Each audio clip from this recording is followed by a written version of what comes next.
Hey guys, and welcome to this episode of the Happy Knitting Podcast. My name is Julia, and I'm coming to you as always from the south of Germany. Today is Sunday, it's the 22nd of March 2020, and I'm just so glad that you're joining me today to talk about some yarn, some knitting, and anything in between. First up, a massive thank you to all of you guys who sent us lovely comments and messages after last week's special episode and that announcement. So if you haven't seen that and you want to see some slightly different content with some live updates, please do check out my recent video, which I think I posted last Wednesday. So thank you so much for everyone who took the time to write a comment or anything like that. As you may be able to tell, I am filming from the same location where I filmed my last episode, which is my living room, simply because the lighting was really nice when I last recorded here. And I mean, things are so different right now in so many regards. Why not change the podcast format as well? So I'm recording once again in my living room, which does mean that I can't see what I'm showing you. So if some things are a little bit wonky, then please excuse that. But I think it's fun. I like the lighting, and why not have some fun with these things anyways? So today I have sort of like a regular podcast format for you guys. So I have finished objects, works in progress, I have acquisitions. I am thinking though, because I mean, thanks to coronavirus, a lot of us are stuck at home. We are officially in lockdown now for day 2 here in Bavaria in Germany, but we've all kind of been stuck at home a lot anyways. And while I am still working from home, you have a little bit more time. So I will try to do 2 videos per week for now. That's at least my goal. So I'm thinking about doing like a Q&A video at some point. So if you have any questions that you'd like me to answer, please either post them in the comments or in the Ravelry group. I also have a couple of other ideas of things that I'd like to do, so we'll see how long I can manage to come up with some content, but I do have some ideas for now. The only thing I will say is I don't do any tutorials. I just don't, and I won't. So if you have any sort of technical questions, I'm sure there are many tutorials on YouTube already on how to do certain techniques and all of that. But beyond that, I mean, just ask away and I will maybe select a couple of questions depending on how it goes. I don't know why my voice is kind of going today. I'm not feeling sick. And I am kind of out of breath, which happens a lot lately, so there's just nothing I can do about that either, but I think we will just push through that and get started with the actual content, shall we? So first up, just to let you know, as always, I don't do any show notes, but I do have pretty good project pages on Ravelry. So those will always be linked right underneath each of the videos on YouTube. And then you can just click on the project that you're interested in and you can find out more about like the yarn dye, the colorway, any sort of modifications, all of that will be there. So let's jump in and talk about some finished objects, shall we? So for my first finished object, I am wearing it, of course. So this is the Line of Shapes sweater, and I've been knitting this since November or December. This was one of my last languishing whips. I was just hanging around and not getting done, and you guys, I just sat down and I finished it, and I'm so happy about it. So I had already done the sleeves, and I was working on the body. I think I had about, I calculated, I think I did another 10 inches. So I did most of like the lace portion and then a little bit of ribbing, and now this sweater is done and I'm so happy about it. This sweater was knit out of a yarn from Sweden. This is Ullcentrum yarn, which is a non-superwash, very woolly wool. It comes in quite a lot of different colors, and depending on the base that they dye it on, I think there's different sheep breeds in here as well, but there's definitely some Gotland sheep in here. And yeah, I like this yarn. It's very rustic. It is also quite, I don't like saying scratchy. But if you are at all sensitive, this is not the yarn for you, because it's definitely a very sort of hard wearing, wool yarn. When knitting with it, there were like a little bit of thick and thin spots and some veg matter in here, and it was just a very sort of natural wool product, which I personally really enjoyed. It didn't use very much yarn at all. I had way less yardage than I should for this pattern. This is a sport weight yarn. I think it has about 300 meters per 100 grams, and I had 3 skeins, and I have this much left over. So I mean, I did kind of make it a little bit cropped. I have short sleeves, but still, yardage wise, it worked out really, really well. I will say I did finish it, I blocked it, I tried it on, and it is quite small on me, which is partly because I'm growing and partly because I tend to choose too small of sizes for myself. So it's not only, I mean, it works, but it definitely doesn't have much ease around the shoulders or anything. Basically doesn't have any ease anywhere. And if you look at the original sample, it has like, it's a nice, more like boxy sort of fit. So it's just a different fit. It's not inherently bad or wrong, it's just different. But I'm just happy to have this done, and I can wear it now, and I will eventually hopefully fit into it again. And if it weren't knit out of such a woolly yarn, I would totally just gift it to maybe one of my sisters, but I know that both of them, they wouldn't really like this yarn and they probably wouldn't wear it. So I'll just keep it for now. I do really like the color.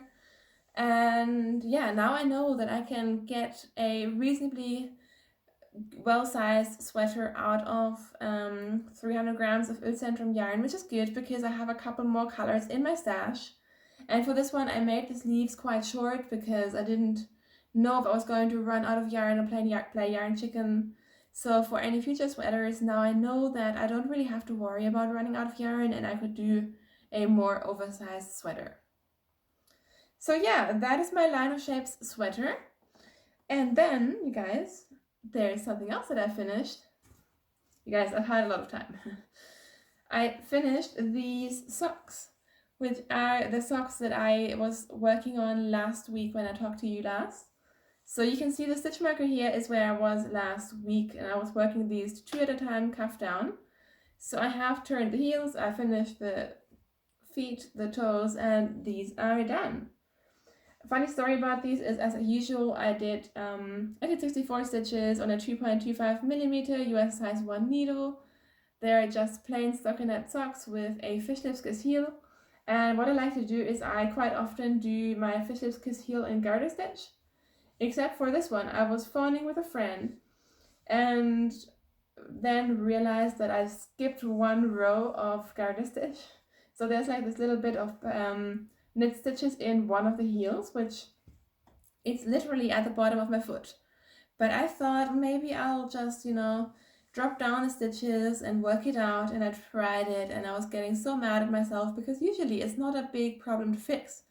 But when on a heel and with tiny needles, it was just doing my head in, so I decided in the end to just leave it. I thought about for a second whether I would just mirror the mistake that I made on the second sock, but in the end, I decided not to. And I mean, they're just fine. These socks will be for me anyways. But just to prove that even though I've knitted for a long time, I still make mistakes, and sometimes I fix them and sometimes I don't. And really, I just love these socks. They're so soft. This yarn is from Stacy of Twisted Threads. She actually gifted this to me, I don't know, 2 years ago maybe. And it's such a soft base. I can't think of the colorway name off the top of my head. I'm really sorry, but all of that again is in my project page for these socks. So they're done. I love them, and I think I will put them on my feet very, very soon because again, it is just a merino nylon sock blend, but this one is just really soft and squishy, and yeah, I love them. So that's mostly what I've been knitting on. But because when you finish a sweater, and that was my last sweater that I had on the needles, I mean, you have to start another sweater. So the other day, because I mean, it's a weird situation that we're in, quite frankly, and sometimes you get a little batty.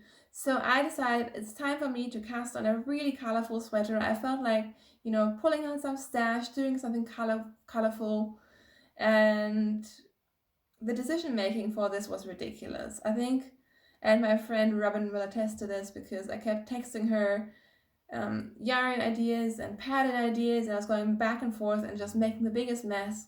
So it took me about 4 or 5 hours to really settle on what I was doing. But I did pull some yarn from stash, and the yarn that I pulled from my stash is a fade set from Hedgehog Fibers. So last year I joined their fade club, and 2 of the 3 shipments I honestly didn't quite like the colors, so I destashed most of that club, which was really sad. But I kept one color combination, which is these 3 skeins of Hedgehog Fibers in their sock base. So this is their, I think, 90% merino, 10% nylon base, which I quite like, and I thought I was going to use them for socks. But I thought, you know what, why don't I just use these for a sweater? So this is just, it just says Hedgehog Fibers, and this is Fade Club. I think it's October to, oh no, it's the October shipment, of course. It's October number 4, 5, and 6.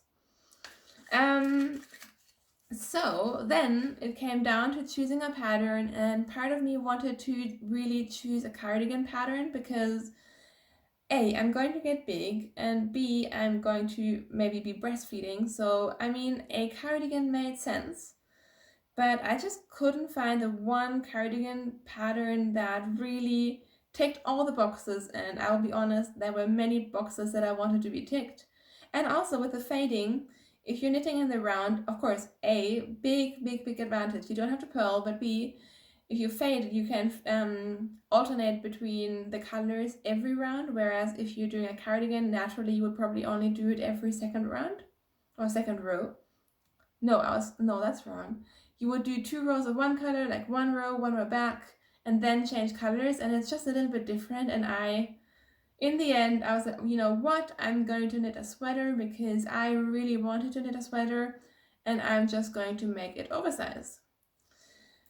So this is going to be hard to show you. First of all, I did a swatch and I blocked it. I'm not sure what happened to me, but I think in all my decision paralysis, I decided to just swatch with the needles that I wanted to use, which I think are a 3mm, because I need quite thin needles to achieve the gauge that other people would achieve with a slightly larger needle. So, and then I decided to go with a classic faded sweater, which is the So Faded by Andrea Mowry. So I think that was one of the very first sort of faded top-down sweater things that came out, and I haven't knit it, so I thought I would just go for that. So I can't really show it to you because I was planning on putting the sleeves on hold, and then it would be much easier to show you before I start the podcast, but it didn't happen, and it's all on a pretty tight needle with a short cable. But this is where we are. So it is a top-down sweater. You work it flat. So instead of doing short rows, you work flat for a while, then you join it in the round, and then you just have pretty basic raglan sort of style shaping.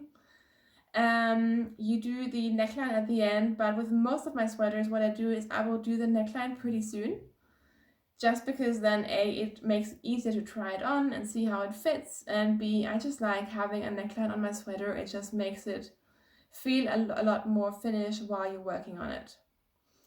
And this sweater does have a relatively wide neckline in the pattern, so I used a pretty small needle and a tight bind off because I do want to cinch it in a little bit. I don't want to have a huge neckline, and I think I succeeded, and if not, I can always just rip this neckline out. In terms of modifications, I did a few. So the neckline I did in 1x1 rib instead of the 2x2 rib that is in the pattern. The pattern also suggests you do like a garter stitch texture detail on the shoulders, which I am just doing stockinette instead. And for this, I cast on the 42-inch size, which is bigger than I would usually go. But then I only increased the sleeves for, I think, the 38 stitch size. So I want obviously quite a bit of positive ease on the body, but I don't necessarily want baggy sleeves and shoulders. So I've been modifying it a little bit as I'm going, but generally I think it should it will still look pretty much like the original So Faded sweater. So I think the original you use 4 colors at least. I am using 3, but I have enough yarn. I'm not worried. So my plan right now is I think I have about 40 grams left of my first color. So I ideally like to separate for the sleeves before I start the fading part. And I think that is very much possible. I'm not that far away from putting the sleeve stitches on a waste yarn, and then it will just be smooth sailing from there. And I have really been enjoying this. And because this hedgehog fiber yarn is quite, I mean, it's a fingering weight yarn, it's also quite a, I don't want to say it's a thin fingering, but I guess it is. So what I'm doing, I don't like knitting fingering weight yarn on huge gauges when it is a superwash yarn. Like, I don't want it to be gappy, so I am using relatively small needles, 3 millimeters, and knitting quite tightly, and I'm really liking the fabric that I'm getting through this. So I think this should work out pretty well, and I'm quite excited about this.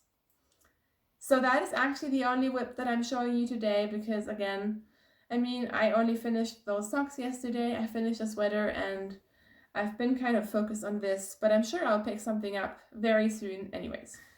So this is Julia from the future cutting in, because as I was just finished recording this podcast, I realized that I had completely forgotten to show you one project that I've been working on. I mean, I am getting very forgetful these days.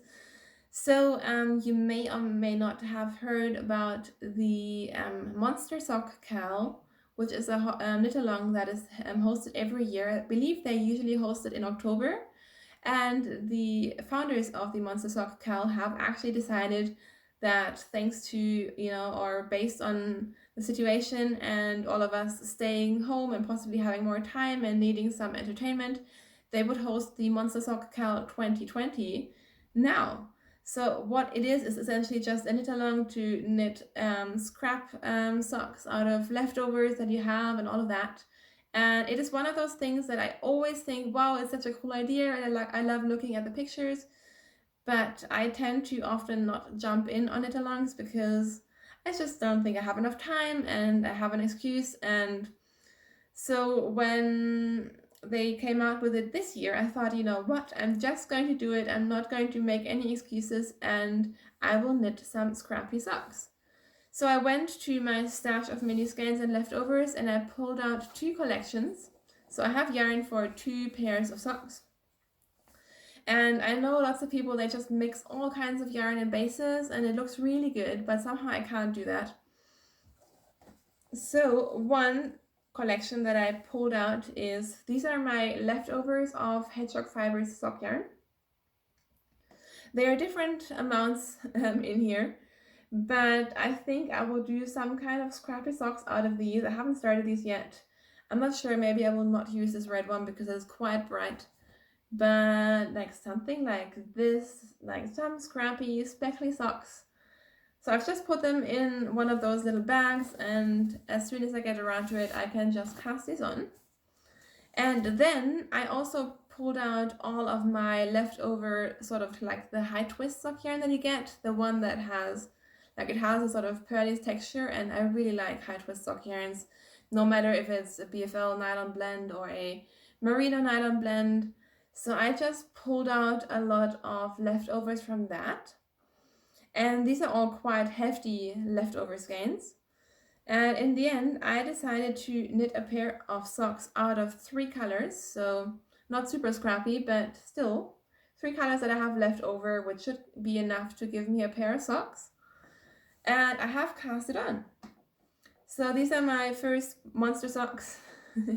And I started them 2 at a time, as you can see, toe up.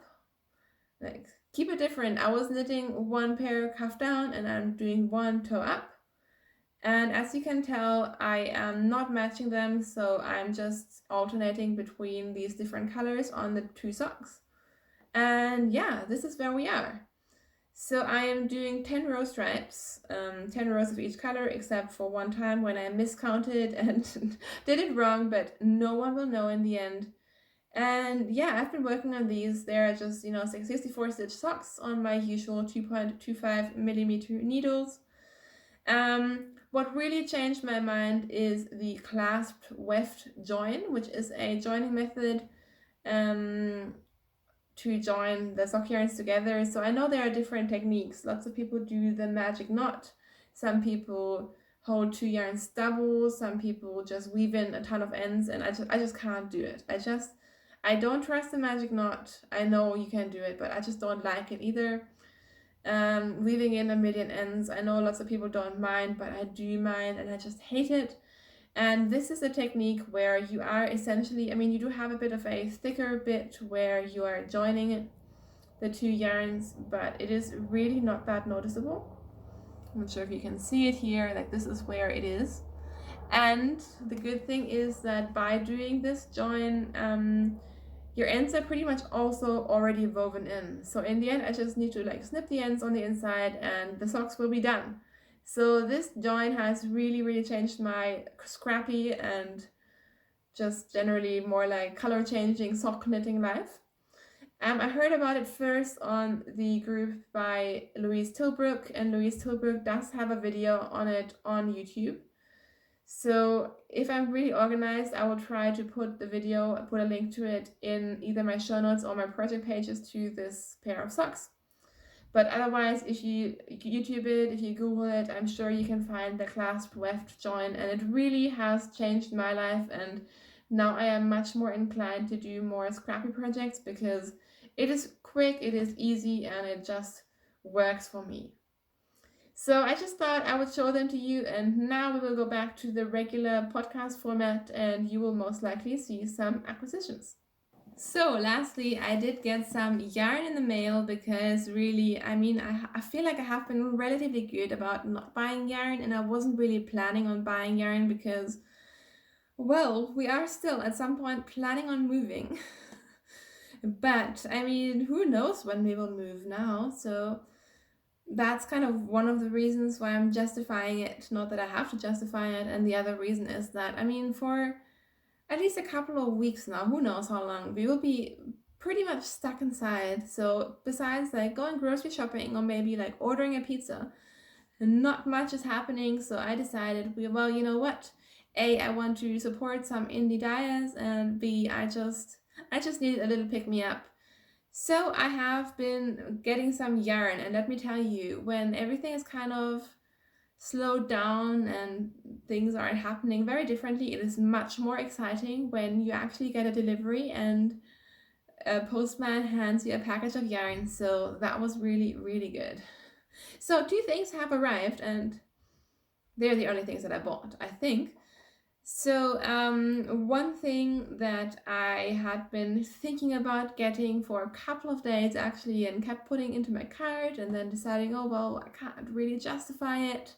But one thing that like I kept thinking about while everything was unfolding, and you know, we were figuring out what to do with our plans and such, and it was a really stressful time, to be honest.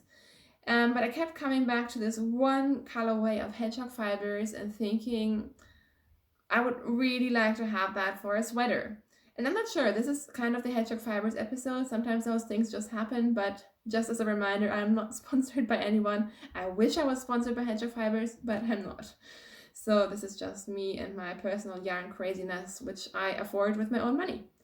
So this one colorway that I really wanted, I think it's a relatively new one of theirs. It is called Artifact. And it looks quite different on different websites and different bases. So I didn't really know what I was getting, but it's essentially this sort of like beigey, browny, greeny base with pink and orange speckles in it. And it is just beautiful. And I think I saw this on Facebook a couple of weeks ago, and it really grabbed me. So I got myself 3 skeins of it. This is hedgehog fibers in their skinny singles base. I originally wanted to get it on the sock base, but I couldn't find it. I didn't want to splurge too much and get the DK weight because obviously I would have needed more skeins. And you may remember I knit a sweater out of a singles yarn, the Tosh Merino light sweater, I don't know, a couple of months back, and I thought it would be a terrible idea because it would pill and I wouldn't like it, but I really enjoy wearing that sweater. So I feel like now I am okay with knitting another sweater in singles yarn. I mean, I know the properties, I know it won't last as long as like this would, but sometimes it is nice. So I got 3 skeins of this. It is a little bit more greenish than I had expected, but I think it should go with my skin tone. I think it should look quite nice. So I'm very excited about this, and I'm not sure when I will cast it on, but I would like to cast it on relatively soon. But I don't want to be knitting 2 fingering weight sweaters out of hedgehog fibers yarn at the same time, because that would be crazy. So that was supposed to be it. And then, I mean, I realized, like there's so many yarn festivals right now that are being canceled, and I feel really bad for the vendors because obviously it's a big thing. And I know at least here in Germany, there are quite a few dyers who don't even have Etsy stores or anything. They're very much based on these in-person events. And also, of course, because we're moving eventually away from Germany, I wanted to get yarn from a company that is, I think it was the first place I ever ordered any indie dyed yarn, like years and years ago, and I don't know why I don't support them more, but this is a Tausendschönwolle, which is, again, a German brand. They're based in Saarland and Saarbrücken, I believe, and I've met them at, I think, a festival in Munich last year, and I just really like the yarns. Like, they're very affordable, they're hand dyed, and I really like their sock base because it is, again, it's crazy affordable, but while it is long lasting, it is also very soft. So I think there are very few sock bases that are like, I don't know, the perfect balance between like softness and feeling nice and luxurious and still lasting for a very, very long time. So anyways, they have come out with a new sort of, I think, just a couple of colors in like their semi-solid range, and they just looked amazing. So I wanted to get the whole collection, and that would have been crazy. And originally I was planning on ordering them on their 100% merino base. But in the end, I'm not sure if it was the wise decision to make. But I decided to get all of them in their sock base, which is a merino nylon blend, I believe. Because then I can play with it and make like a sweater or something, some kind of garment, but I can also use the leftovers for socks. So, I mean, these 3 obviously jumped into my cart right away, and I realized this is the sort of thing I buy and knit all the time. So I decided to mix it up and also add this yellow, because I love this yellow. And I mean, how good do they look? And then one last skein jumped into the cart because I was just looking at their Instagram and they had all of them laying there and they looked really good. So I also got this one. So I don't really know what I will be doing exactly with these. I am thinking about a faded project once again. And I think what I might do with these is actually the Le Pouf cardigan by Hedgehog Fibers by Beata. It is a free pattern and you marl the colors. So I think you're always using 2 colors at a time, or 2 strands of yarn at a time. And I think this would be a really cool marled jacket. Again, finally I would have my cardigan, which would be very handy to have. And I don't often make garments where you hold yarn double because, I mean, yarn is expensive and you need more yarn. But again, this was quite affordable, so I could see myself doing that. And so Le Pouf is definitely something that is on my mind. It would be quite quick to make. I definitely wouldn't be doing, like, it has really like a wide, massive sleeves, and I don't like that style on me personally, so I would be changing the sleeves. But the idea of it and like the look of it is really cool, so I could definitely see myself doing that with these yarns. And whatever I don't use on a garment, I mean, I could do so many things, combine these. I could knit baby things because it is a superwash yarn, it is quite soft. So I don't have a 100% set plan on this, but I think I will have some good use for it definitely pretty soon. So those are my purchases for the week, and I hope they are my last purchases for a while, because as much as I want to be buying yarn, and it's very tempting right now, because I mean we're spending a lot of time on our phones on Instagram, and again I do think of the dyers and like just generally crafting businesses that are suffering right now. I can't keep buying all the yarn, like I just can't. But anyways, I got myself some yarny happiness this week, so that was quite fun to get and made me very happy. Which is why these skeins have essentially been living in the living room, so I can look at them and pet them and just think about what they want to be.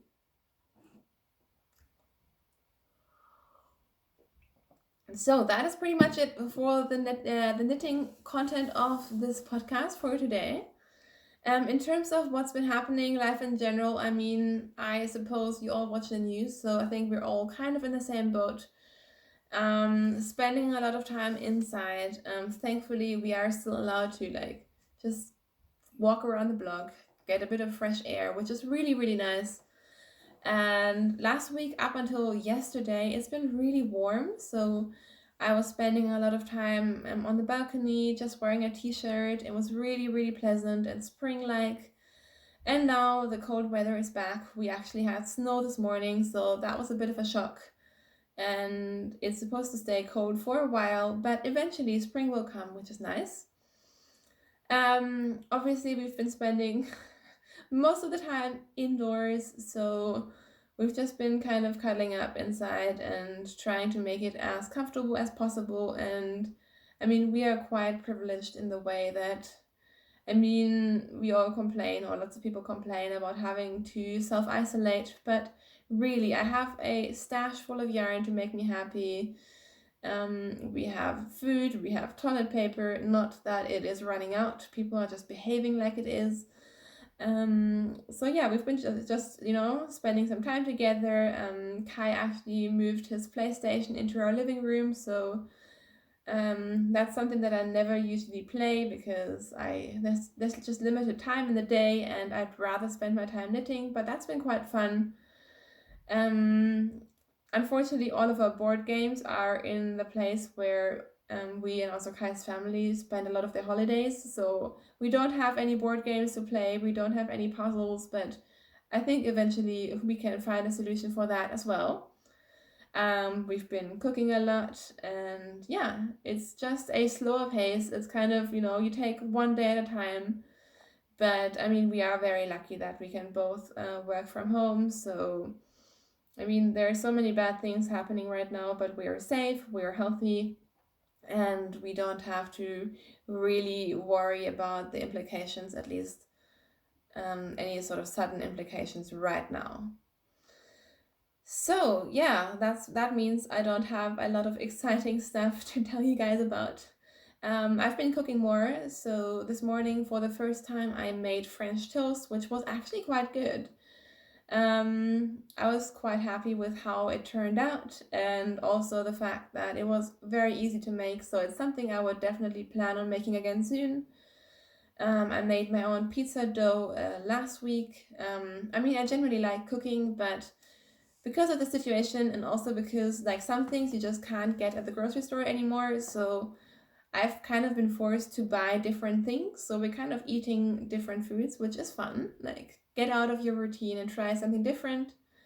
And thankfully we have also discovered a great takeout place, because strangely we live quite in the middle of Munich, but ever since Lieferando bought they bought all of the other delivery companies here, all of our favorite places aren't delivering to us anymore, but we found a good place, so we are definitely not starving, which is a good thing, and we have enough coffee to last us for a while. We didn't even have to buy any, we just had a lot. And the only thing that I forgot to buy is chocolate, so that's kind of hard. I mean, I don't even eat a lot of chocolate, but now that I can't have it, I really want all the chocolate. But again, total luxury problems. So all of that to say that we're doing pretty well, and again, to everyone who reached out worried about us or me staying safe, we are absolutely safe and healthy and fine, and doing our part in flattening the curve, as they say here in Germany.